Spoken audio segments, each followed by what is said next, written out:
Hey guys, today we are reviewing a cornhole game. So it comes in this nice carrying case. Let's go ahead and show you what you get.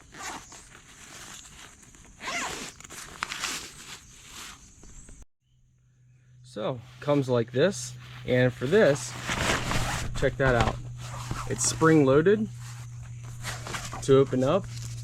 So it's a two different game that you can have here, which is pretty cool. We're just gonna set that to the side. Spring loaded, just like that. That's awesome, guys. So we get all the stakes and you get your bean bags.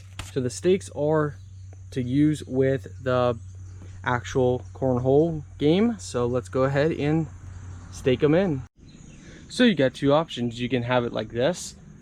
So you try and get it in the center, or you flip it and you got the hole. So for this, it's so simple.